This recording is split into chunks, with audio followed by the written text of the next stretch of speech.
Assalamualaikum warahmatullahi wabarakatuh. Halo, perkenalkan nama saya Siti Nurhaya, biasa dipanggil Haya.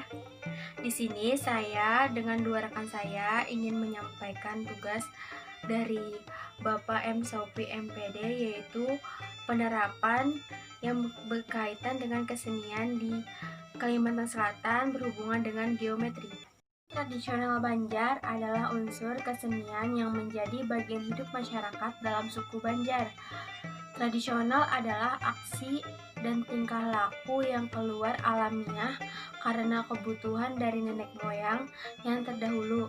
Tradisi ini adalah bagian dari tradisional, namun bisa saja musnah dikarenakan ketidakmampuan masyarakat untuk mengikuti tradisi sangat banyak berhubungan dengan kultur budaya yang berkembang di Banjarmasin saat ini.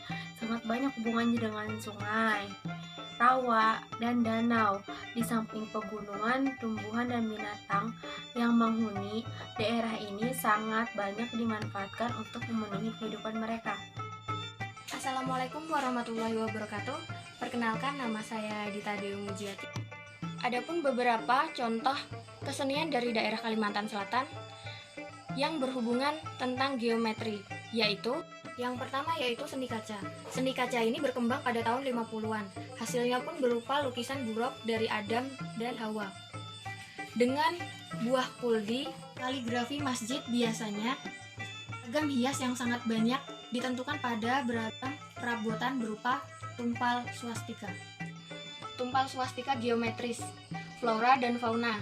Untuk itu, kita bisa melihat salah satu contoh dari seni lukis kaca yang diterapkan di layar ini.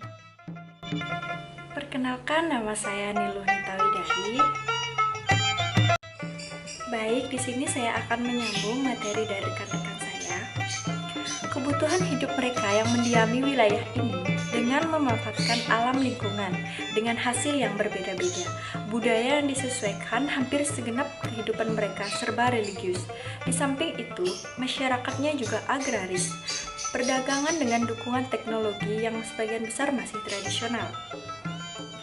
Orang Banjar mengembangkan sistem kebudayaan sosial dan material budaya yang berkaitan dengan religi melalui berbagai proses adaptasi, akulturasi, dan asimilasi, sehingga tampak terjadinya pembaruan.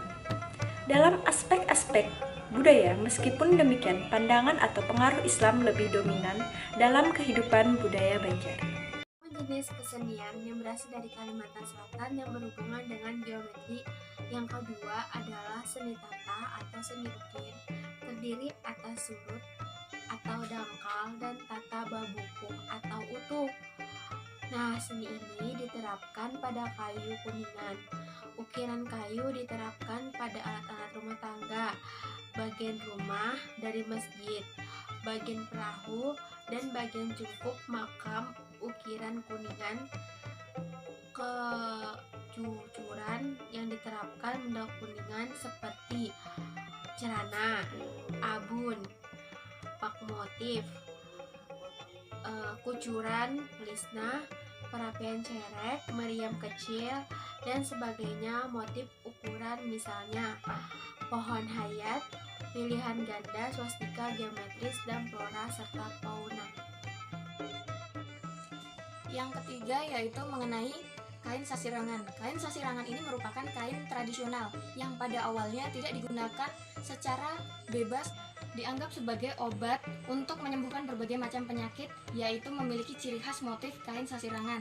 Sini ada banyak, yaitu mengenai kombinasi dari motif garis dan motif figuratif yang dikomposisikan secara virtual, yaitu pengembangan juga dilakukan dengan membuat ragam hias baru melalui 4 proses, yaitu yang pertama proses penggambaran pola di atas kain, yang kedua melalui proses penjahitan, yang ketiga melalui proses penarikan atau perutan, yang keempat yaitu melalui proses pewarnaan atau pencelupan.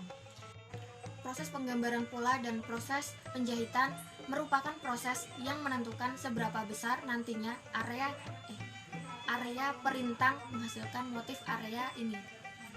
Terbentuk dari kerutan dan disebabkan karena adanya jahitan yang ditarik lalu diikat, di mana bahwa besar bentuk kerutan tersebut ditentukan oleh jarak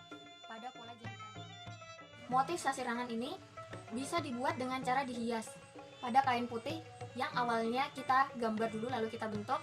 Setelah itu kita jahit terlebih dahulu. Setelah kita jahit maka kita tarik benang itu lalu kita celupkan ke dalam adonan warna. Setelah itu kita keringkan. Setelah kita keringkan maka kita lepas benang itu dan kita buka benang itu menghasilkan motif area ini, sehingga berpengaruh terhadap motif yang dihasilkan. Selanjutnya, melihat potensi yang dapat dikembangkan serta adanya permintaan dari pasar dunia, maka pengembangan teknik kritik dilakukan untuk memberikan sudut pandang yang berbeda pada proses pekerjaan.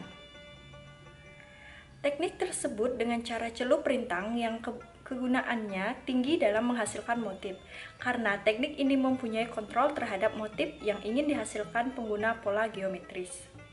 Pada teknik titik berpotensi untuk dapat menghasilkan motif berbeda dengan motif yang selama ini cenderung lebih tidak teratur. Bentuk geometris merupakan bidang yang terukur secara sudut, sehingga dapat membuka bentuk yang kongruen dan apabila diulang pada dapat menghasilkan pola geometris diterapkan pada penempatan ukuran jarak dan posisi jahitan.